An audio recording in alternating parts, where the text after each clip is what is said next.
Hello guys, today's topic is Meniere's disease. It is also known as endolymphatic hydrops. First introduction part deal करेंगे. Firstly discovered by the Prosser Meniere's. ये एक scientist हैं, उनके द्वारा 1861 में Meniere's disease discover हुआ. Okay.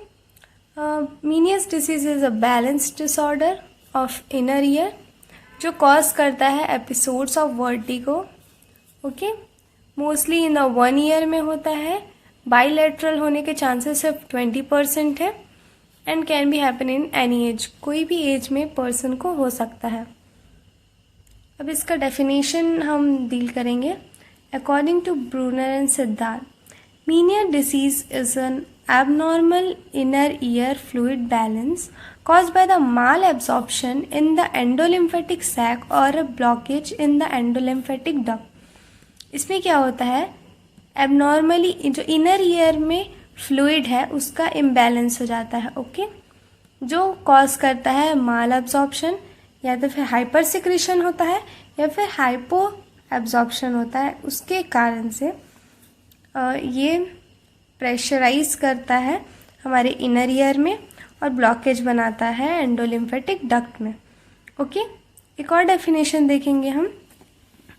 A disorder of the inner ear where the endolymphatic system is distended. Distended मतलब कि प्रेशराइज के कारण, प्रेशर के कारण जो स्वेलिंग हो जाता है इनर ईयर में उसका. और ये एक इनर ईयर का डिसऑर्डर है. Okay. which is characterized by the vertigo, sensory hearing loss, tinnitus and oral fullness. जो कुछ कैरेक्टरिस्टिक्स शो करता है, जैसे कि वर्टिगो, सर चक्कर आने लगता है, सर घूमने लगता है, और सेंसरी हियरिंग लॉस, थोड़ा सा सुनाई देने में प्रॉब्लम होती है, और टिनिटस मतलब रिंगिंग या फिर घंटी की आवाज़ सुनाई देती है. ऑरल फुलनेस, ईयर में और पूरा ऑरा उनका फुलनेस प्रेशराइज रहता है, इस कारण से फुल लगता है. इसका डायग्राम देख लेते हैं. ये है वेस्टिबुलर नर्व जो हियरिंग एंड बैलेंस नर्व है. इसी में हम आगे देखेंगे प्रॉब्लम जो क्रिएट कर रहा है. और ये होता है सेमी सर्कुलर कैनाल, जो बैलेंस कैनाल हमारे बॉडी को बैलेंस बना के रखता है. जैसे कि आप जानती होंगी ये ईयर का फंक्शन है. और ये एंडोलिम्फेटिक सैक है. ये डायग्राम थोड़ा सा आपको तो मालूम ही होगा, एनाटॉमी में आप लोगों ने पढ़ा ही होगा फर्स्ट ईयर में. तभी मैं एक बार बता रही हूँ क्योंकि इसमें काम आएगा आगे. ओके. देन इंसिडेंस, ये मेल में ज़्यादा होता है अदर देन फीमेल. एंड मैंने बताया था कि यूनिलैटरल ज़्यादा होता है अकॉर्डिंग टू बायलैटरल देखा जाए तो. और मोर कॉमन होता है 35 to 60 ईयर्स में, क्योंकि ज़्यादा एज होने के बाद बहुत सारे प्रॉब्लम्स एज यू नो देखने पड़ते हैं. और पूरे वर्ल्ड में 50,000 to 1 लाख लोगों को 1 ईयर में देखा गया है. और ये फैमिली हिस्ट्री के कारण होता है. हम आगे इटियोलॉजी में डील करेंगे. ओके ना. इटियोलॉजी, मीनियर्स डिसीज़ कॉज है कि अननोन है. और जैसे कि जेनेटिक है, जेनेटिक में 50% फैमिली हिस्ट्री है. फैमिली में अगर किसी को है तो उसके बेबी को होने का चांसेस 50% होता है.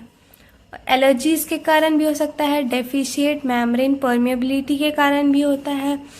आगे हम देखेंगे मेम्ब्रेन में कैसे उसकी परमेबिलिटी के प्रॉब्लम कर रहा है. और हेड ट्रॉमा के कारण भी होता है. वायरल इन्फेक्शन हो गया, अगर कोई मेंटल स्ट्रेस है उस पेशेंट को या फिर कोई भी पर्सन को, हार्मोनल अगर इम्बैलेंस है बॉडी में, issue in blood vessels in year, जो टिश्यूज़ होते हैं उसके कारण, जैसे कि जानते हैं जो ब्लड वेसल्स में ही प्रॉब्लम होती है, जो वेस्टिबुलर नर्व है वहाँ पर. Okay. Now pathophysiology, due to etiological factor, first obstruction in endolymphatic duct. जैसे कि आपने देखा एंडोलिम्फेटिक डक्ट में पहले ऑब्स्ट्रक्शन होगा और then it leads to the hyper secretion and the hypo absorption, secretion ज़्यादा हो जाएगा फ्लूइड का और एब्जॉर्प्शन कम होने लगेगा ऑफ एंडोलिम्फ का। Then it leads to excessive accumulation of the endolymph. अब अगर ज़्यादा सिक्रीशन हो रहा है, एब्जॉर्प्शन नहीं हो रहा है, तो उसका एक्सेसिव एक्यूमुलेशन वहाँ पर एक्यूमुलेट हो जाएगा। Then distension of membranous labyrinth and the endolymphatic sac. अब जो वहाँ पर मेम्ब्रेनियस लेब्रिंथ है वहाँ पर डिटेंशन होगा, बहुत ज़्यादा प्रेशराइज होगा, वहाँ पे कलेक्शन हो जाएगा। Okay, then it leads to increase the pressure and the rupture of the inner ear. अब प्रेशर अगर इंक्रीज हो गया है तो इनर ईयर का मेम्ब्रेन जो है वो रप्चर होने लगेगा। Then loss of auditory function and vestibular function. अब वेस्टिबुलर अपना फंक्शन और ऑडिटरी का फंक्शन लॉस होने लगेगा। देन पेशेंट में 3 साइन एंड सिम्टम मेनली देखे जाते हैं। First is vertigo, tinnitus and hearing loss. Then according to इसके क्लिनिकल फीचर्स के अकॉर्डिंग ही एक ट्रायड मीनियस डिसीज़ का बनाया गया है।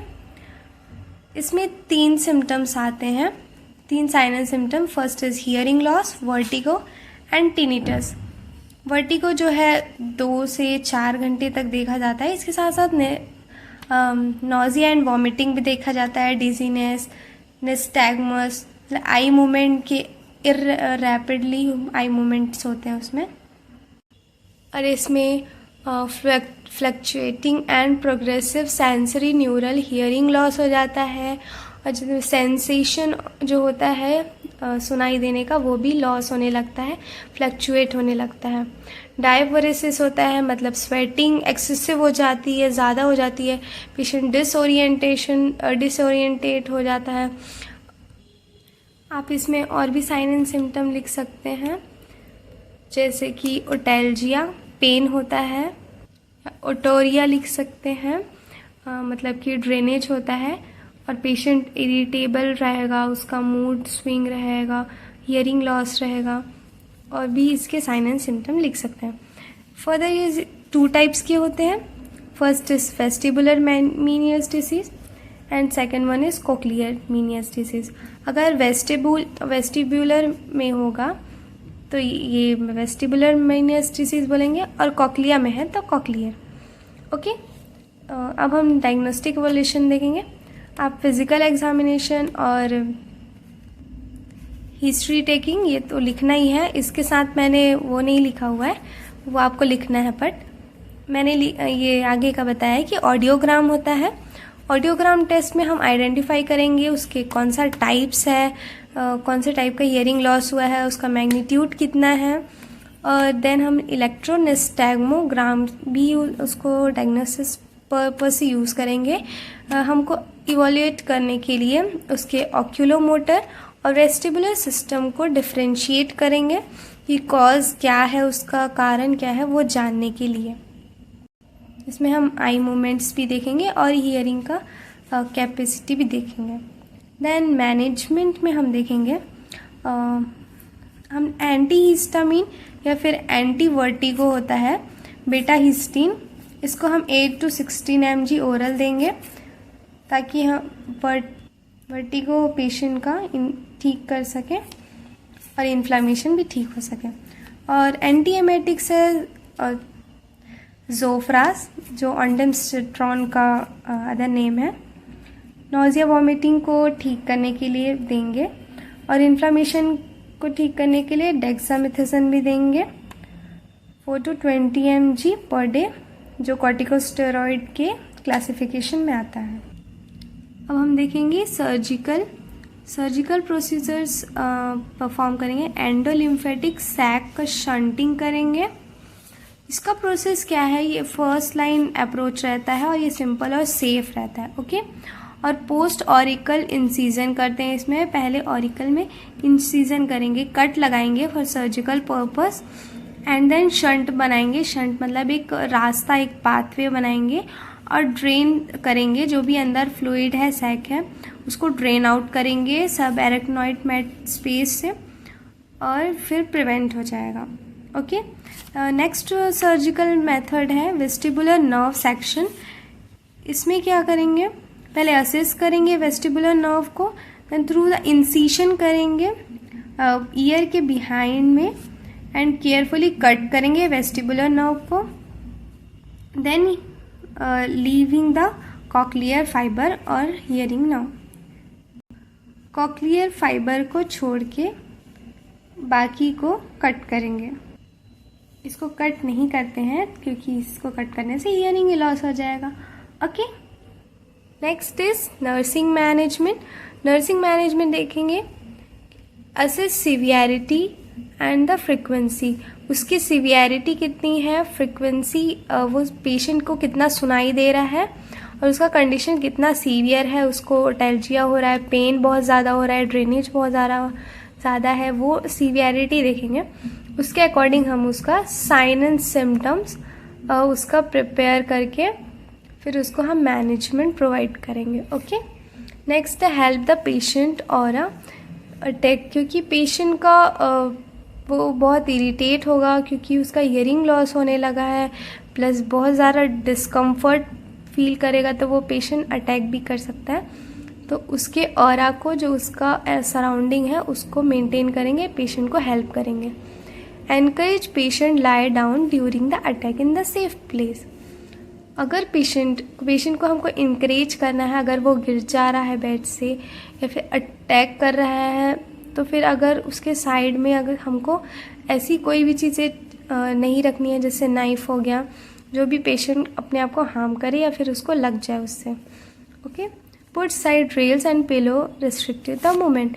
पेशेंट के मूवमेंट को रिस्ट्रिक्ट करने के लिए, रोकने के लिए हमको साइड रेल्स और पिलोज का यूज़ करना है। देन हम देखेंगे dietary management. Dietary management sodium का लेवल डिक्रीज़ कर देना है पेशेंट के लिए, क्योंकि सोडियम, जैसा कि आप जानते ही होंगे, क्योंकि उसका रिटेंशन, वाटर का जो रिटेंशन है बॉडी में ज़्यादा होने लगता है, तो वैसे ही फ्लूइड का एक्यूमुलेशन बहुत ज़्यादा हो गया है और पेशेंट बार बार वॉशरूम भी नहीं जा सकता, और पेशेंट ज़्यादा मूव भी नहीं करेगा, तो अगर उसमें उसके बॉडी में एडिमा हो सकता है, फ्लूइड का रिटेंशन हो सकता है। इसलिए सोडियम का अमाउंट कम कर देंगे और उसको मील्स देंगे और हाइड्रेट रखेंगे उसके बॉडी को हमेशा, और अवॉइड करने बोलेंगे कॉफ़ी या फिर ड्रिंक और अल्कोहल से। फर्दर हम कॉम्प्लिकेशंस अगर देखें तो उस पेशेंट में देख सकता है कि पार्शियल या फिर total loss of hearing loss दिख सकता है, कांस्टेंट टिनिटस, उसको रिंगिंग साउंड कॉन्स्टेंटली सुनाई दे रहा है, वो हो सकता है। परमानेंट बैलेंस डिसेबिलिटी, बॉडी को बैलेंस नहीं कर पाएगा पेशेंट, हमेशा के लिए ये डिसेबिलिटी हो सकती है। पेशेंट को फोबिया या फिर फियर पेशेंट में दिख सकता है, हमें किसी भी चीज़ से डर रहा है पेशेंट, फॉलिंग मतलब गिरने से डर रहा है, चलने से डर रहा है, क्योंकि उसका बैलेंस डिसेबिलिटी हो गई है। तो और क्वालिटी ऑफ लाइफ भी डिक्रीज हो जाती है कई पेशेंट्स की, जैसे कि क्वालिटी ऑफ लाइफ मतलब कि उसका डेली रूटीन वो नहीं कर पाता अच्छे से काम, और अपना जो भी योगा है और एक्सरसाइज है और अपने आप को पॉजिटिव रखना, ये सब भी पेशेंट का जो भी क्वालिटी ऑफ लाइफ है वो डिक्रीज हो जाता है, सबके साथ सोशलाइज नहीं हो पाएगा, आइसोलेट होने लगेगा। Okay. And trauma from falling, और बार बार उसका क्योंकि बॉडी का इम्बैलेंस हो गया है, वो अपने बॉडी को बैलेंस नहीं कर पा रहा है, उसके डिसेबिलिटी के कारण पेशेंट को बहुत ज़्यादा गिरने से ट्रॉमा हो सकता है, तो बॉडी में ये सारी प्रॉब्लम्स शो होंगे। Okay, thank you.